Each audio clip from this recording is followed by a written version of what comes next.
Daily current affairs one liner में आपका स्वागत है। पिछले कुछ दिनों के करंट अफेयर्स अवेलेबल नहीं थे, जिन्हें जो है आज फिर से अवेलेबल किया जा रहा है, तो आपका एक भी दिन का करंट अफेयर मिस नहीं होगा। तो आइए देखते हैं कौन कौन से करंट अफेयर्स हैं जो पिछले दिनों बहुत इंपॉर्टेंट रहे हैं। तो हमारा पहला क्वेश्चन है, केंद्र सरकार ने शोध को बढ़ावा देने के उद्देश्य से शिक्षण संस्थानों का पेटेंट शुल्क जो है कितने प्रतिशत घटा दिया गया है। तो आप कोई भी अगर शोध करते हैं तो उस पे जो है आपको पेटेंट कराने के लिए आपको जो है पैसा देना होता था, और उसमें से आपको जो है इस समय पेटेंट का जो है शुल्क घटा दिया गया है। वो कितने प्रतिशत घटा दिया गया है? ए 50%, बी 80%, सी 40% और डी 20%। तो इसका जो सही आंसर है वो है हमारा 80%। तो केंद्र सरकार ने शोध को बढ़ावा देने के लिए शिक्षण संस्थानों के पेटेंट शुल्क को जो है 80% तक जो है घटा दिया गया है। इससे जो है आत्मनिर्भर भारत अभियान के तहत ज्ञान, अर्थव्यवस्था में जो है नवाचार और रचनात्मकता को जो है प्रोत्साहन मिलेगा। सरकार ने पेटेंट संशोधन नियम 2021 की अधिसूचना को भी जो है जारी किया है। चलिए आगे देखते हैं। आगे हमारा क्वेश्चन है, रक्षा मंत्रालय ने हाल ही में भारतीय सेना के लिए कितने Arjun tank MK-1A heavy vehicle factory Chennai को इसका ऑर्डर दिया है? तो जो इसके ऑप्शंस हैं 118, 125, 135, 145। तो जो इसका सही आंसर है वो है हमारा 118। तो रक्षा मंत्रालय ने जो 23 सितंबर 2021 को भारतीय सेना के लिए 118 युद्ध टैंक अर्जुन MK-1A का हैवी व्हीकल जो फैक्ट्री चेन्नई है उसमें ऑर्डर दिया है, और यह ऑर्डर जो है 7,523 करोड़ रुपए का है, और इसमें जो है 72 नई सुविधाओं और अधिक स्वदेशी उपकरणों का जो है इसमें उपयोग करके बनाया गया है। तो जो ये टैंक होंगे भारतीय सुरक्षा के लिए बहुत ही उपयोगी होंगे। तो चलिए आगे चलते हैं। पंजाब के मुख्यमंत्री चरणजीत सिंह चन्नी ने निम्न में किसे जो है राज्य का नया मुख्य सचिव आयुक्त नियुक्त किया है? इसके ऑप्शंस हैं प्रमोद तिवारी, मोहन अग्रवाल, अनिरुद्ध तिवारी और विमल सिंह। तो जो इसका सही आंसर है वो है हमारा अनिरुद्ध तिवारी। तो अनिरुद्ध तिवारी को जो है मुख्य सचिव नियुक्त किया गया है। तो पंजाब के मुख्यमंत्री चरणजीत सिंह ने 1990 बैच के IAS अधिकारी अनिरुद्ध तिवारी को अपना मुख्य सचिव नियुक्त किया है। आगे देखते हैं अगला प्रश्न है हमारा, हाल ही में किस अभिनेता को यूनाइटेड किंगडम की रॉयल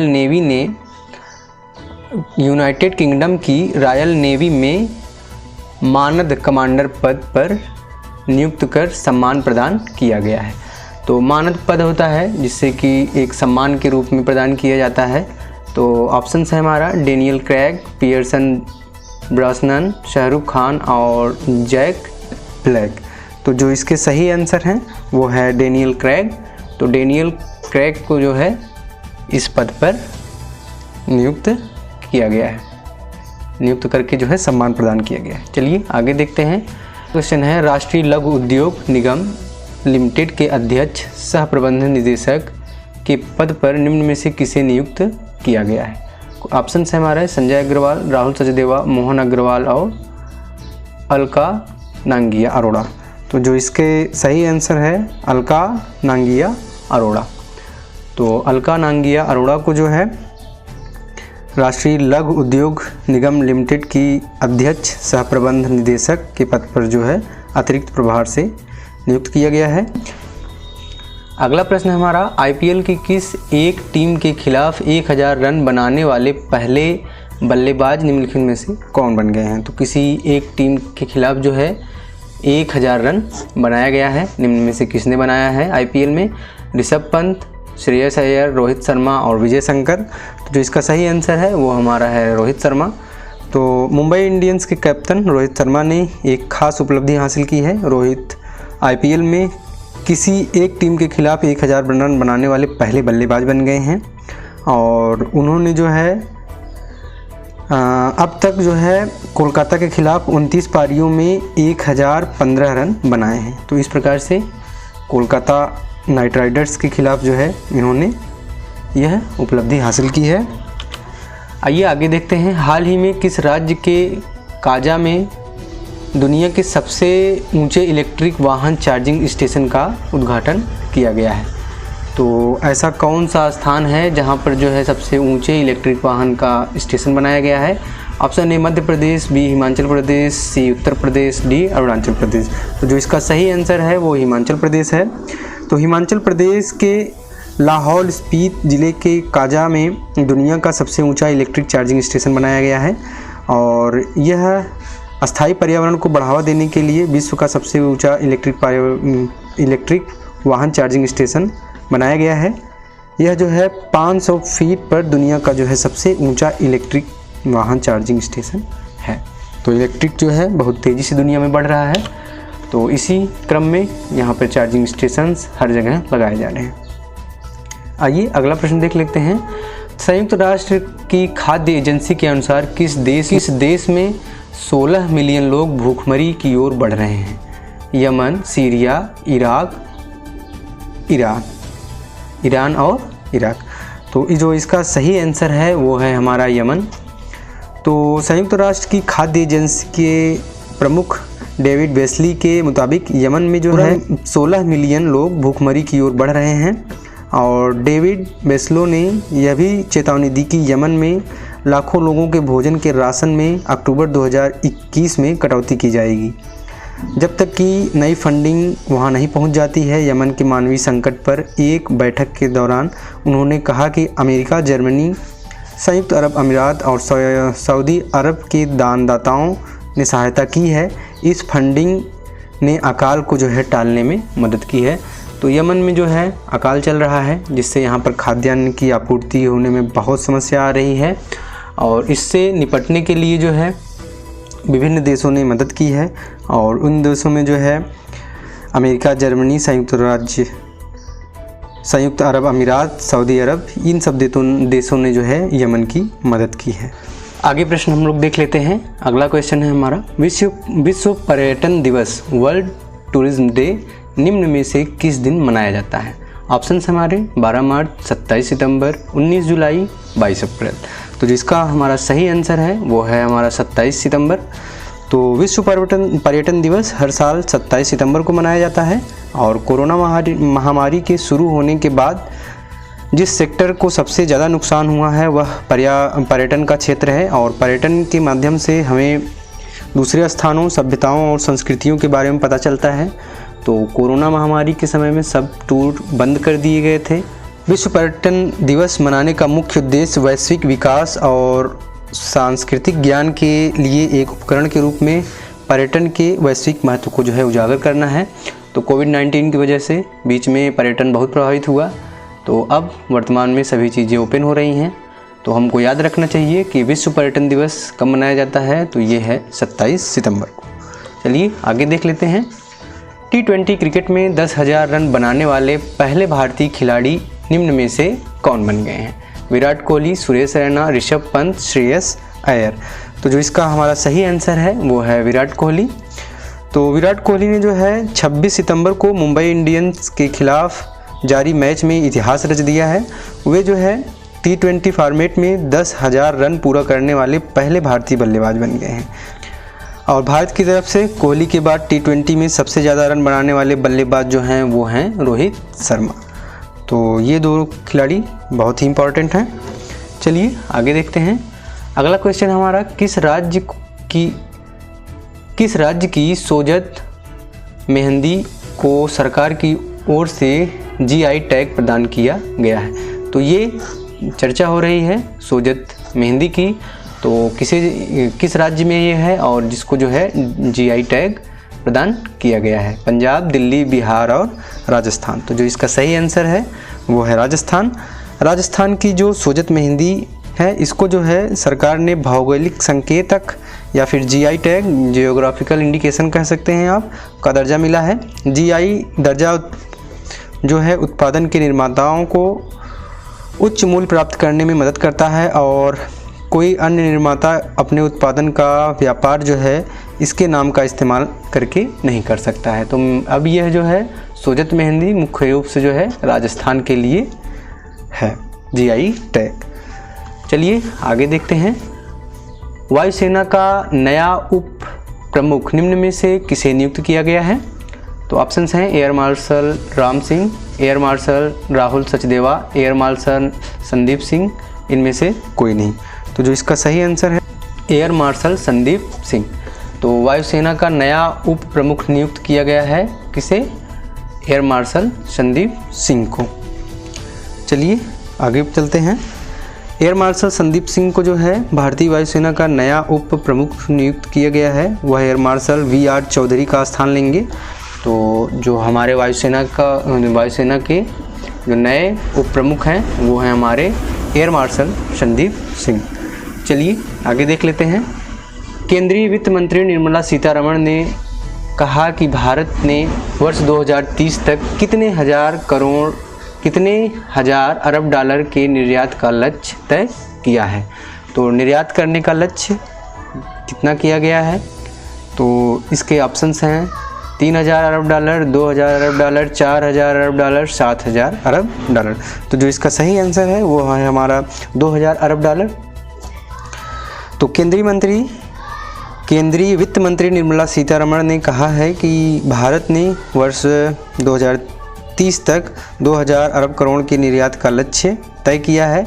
वित्त मंत्री ने कहा कि जिस प्रकार से देश की इकोनॉमी एक नई दिशा की ओर बढ़ रही है और जिस प्रकार से इंडस्ट्री नई चीज़ों को अपना रही है, इससे जो है कई चुनौतियां पैदा हुई हैं। इसको देखते हुए भारत का न सिर्फ ज़्यादा संख्या में बल्कि अधिक बड़े बैंकों की ज़रूरत भी है। तो इस प्रकार से बैंक वित्तीय फंड करेंगे और हमारे देश में उत्पादन की क्षमता को बढ़ाया जाएगा और जिसे जो है निर्यात किया जाएगा। और निर्यात का लक्ष्य जो है हमारा 2000 अरब डॉलर का रखा गया है। अगला प्रश्न है हमारा, निम्न में से कौन सा राज्य पुरुष जूनियर हॉकी विश्व कप की मेज़बानी करने वाला है? ऑप्शंस हैं बिहार, पंजाब, उड़ीसा, तमिलनाडु। तो पुरुष जूनियर हॉकी विश्व कप का मेज़बानी कौन करने वाला है? तो इसका जो ऑप्शंस हैं वो ऑप्शंस में सही ऑप्शन है हमारा उड़ीसा। उड़ीसा जो है 24 नवंबर से 5 दिसंबर तक FIH पुरुष जूनियर हॉकी विश्व कप की मेज़बानी करेगा। मुख्यमंत्री जो है यहाँ के नवीन पटनायक ने इसकी घोषणा किया था। लखनऊ ने 2016 में टूर्नामेंट में आखिरी संस्करण की मेज़बानी की थी और इस बार जो है उड़ीसा के द्वारा विश्व कप की मेज़बानी की जा रही है। चलिए आगे देखते हैं। हाल ही में किस देश ने सभी क्रिप्टो करेंसी लेन देन को अवैध घोषित कर दिया है? क्रिप्टो करेंसी एक मानक मुद्रा होती है। तो मानक मुद्रा जो है कुछ देश इसको लीगल करते हैं, कुछ लोग इलीगल करते हैं और इसके जो ऑप्शंस हैं किसने जो है अवैध कर दिया है? नेपाल, जापान, जर्मनी, चीन। तो जो इसका सही आंसर है वो है चीन। तो चीन के केंद्रीय बैंक ने बिटकॉइन सहित अन्य वर्चुअल करेंसी में किसी भी प्रकार के जो है लेन देन को अवैध घोषित कर दिया है। ये देखते हैं।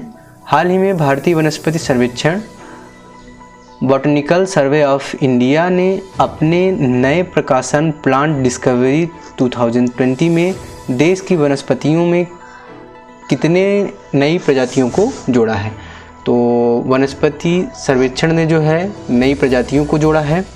तो इसमें कितनी नई प्रजातियां हैं? इसके ऑप्शंस हैं 267, 367, 117, 407।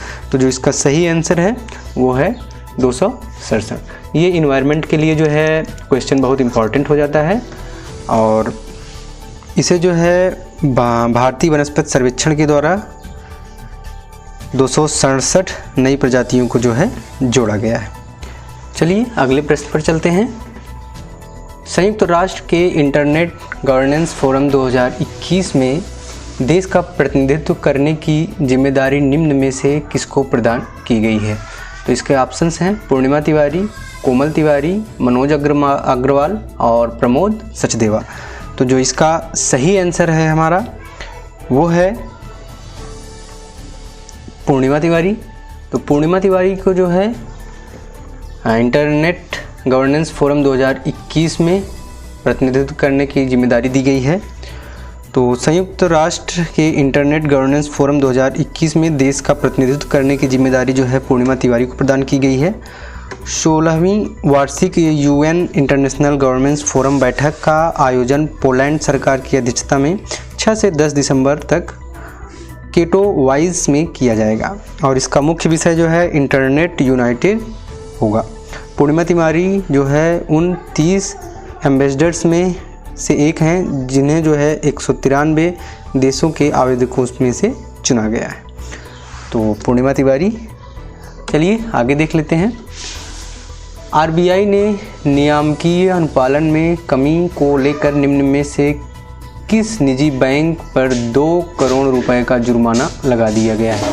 तो इसके ऑप्शंस हैं एक्सिस बैंक, आरबीएल बैंक, एचडीएफ बैंक और आईसीआईसीआई बैंक। तो जो इसका सही आंसर है वो है हमारा आरबीएल बैंक।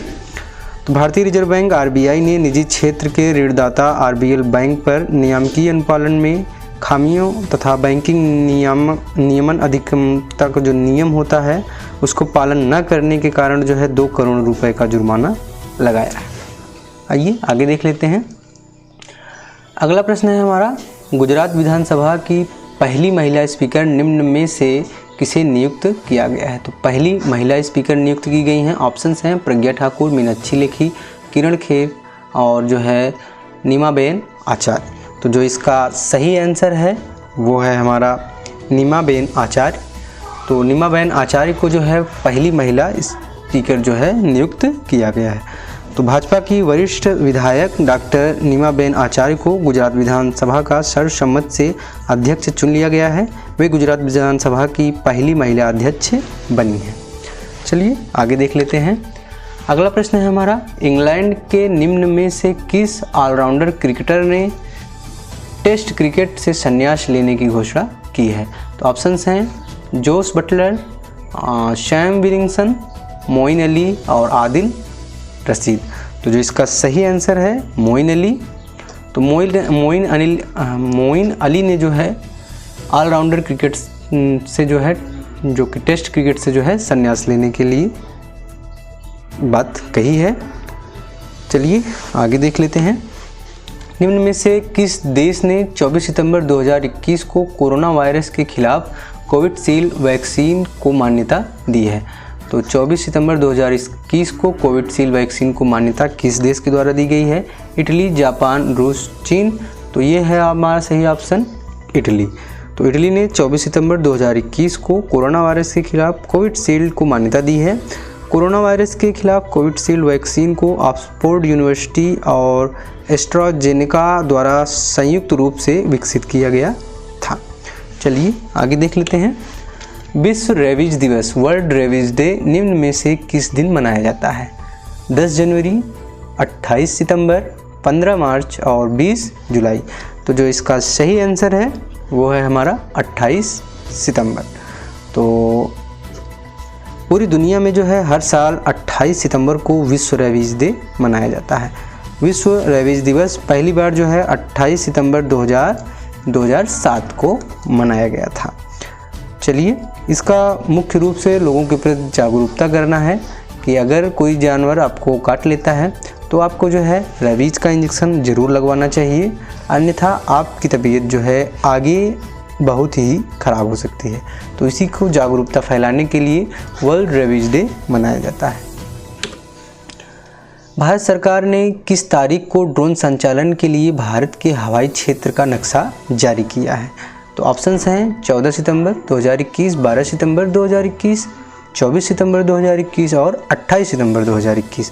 तो जो इसका सही आंसर है वो है हमारा 24 सितंबर 2021। तो भारत सरकार ने जो है 24 सितंबर 2021 को ड्रोन संचालन के लिए भारत के हवाई क्षेत्र का नक्शा जारी किया है। केंद्रीय नागरिक उड्डयन मंत्रालय की ओर से प्रेस विज्ञप्ति में कहा गया है कि आप जो है किन किन क्षेत्रों में जो है ड्रोन को उड़ा सकते हैं।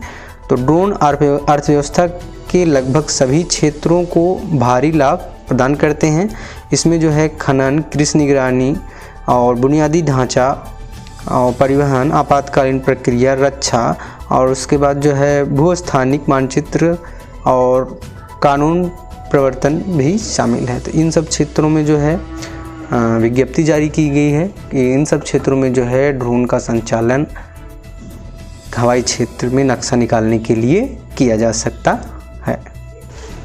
हमारा अगला प्रश्न है, निम्नलिखित में से किस यूरोपीय देश ने हाल ही में समलैंगिक विवाह को वैध घोषित किया है? तो कौन सा ऐसा देश है जिसने समलैंगिक विवाह को वैध घोषित कर दिया है? तो इसके ऑप्शंस हैं इंग्लैंड, जर्मनी, फ्रांस और स्विट्ज़रलैंड। तो जो इसका सही आंसर है वो है स्विट्ज़रलैंड। तो समलैंगिक विवाह जिसमें जो है सेम जेंडर के महिला या पुरुष आपस में समलैंगिक विवाह कर सकते हैं। तो स्विट्ज़रलैंड ने 26 सितंबर 2021 को एक जनमत संग्रह के आधार पर लगभग 2/3 बहुमत से समलैंगिक नागरिक विवाह और समान लिंग वाले जोड़ों के लिए बच्चे गोद लेने के अधिकार को वैधता प्रदान करने में सहमति प्रदान की है। इसके साथ ही स्विट्ज़रलैंड समलैंगिक विवाह को वैधता बनाने वाले अंतिम पश्चिमी यूरोपीय देशों में से एक बन गया है। इससे पहले जो है अन्य यूरोपीय देशों ने इसकी मान्यता प्रदान की है। Thank you for full watching video. Please like, share and subscribe channel. मिलते हैं आपको अगले वीडियो में, तब तक के लिए गुड।